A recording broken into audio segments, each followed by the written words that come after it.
Hola, benvinguts a les informacions i previsions meteorològiques per Agbar aquest 2025. Comencem amb el que és la realitat. No estem bé d'aigua, falta que plogui, falten temporals. Esperem que al llarg dels propers mesos la cosa ens vagi solucionant. Les tendències són optimistes, ja anirem parlant. Però anem primer de tot a fer un repàs del que està passant arreu del món, tret dels enormes incendis de la zona de Los Angeles. És notícia també als Estats Units. Mirin quines imatges del llac Michigan a Chicago, l'onada de fred que està afectant aquell sector i també la costa est, impressionants. O ens anem ara a veure unes imatges importants.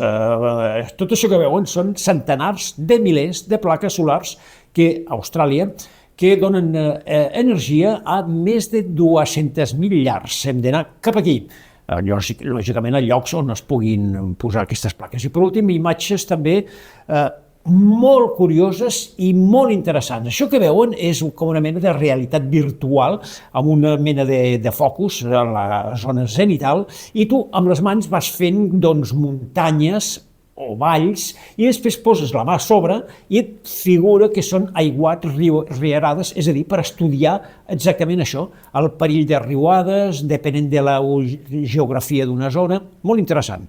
Això no hauríem de parlar més estona. Per últim, imatge de Catalunya, no plou, però almenys tenim humitat, com podem veure, gràcies a les boires que hem tingut, no les que tenim perquè ara tenim força vent. Anem a veure les previsions, som-hi, ràpidament veurem com els propers dies ben poca precipitació hi haurà, però atenció, a partir de diumenge les temperatures baixaran notablement, amb temps sec, això sí, amb passaments del 33%. Més enllà, què passarà amb aquesta situació anticiclònica, però freda, no veiem precipitacions.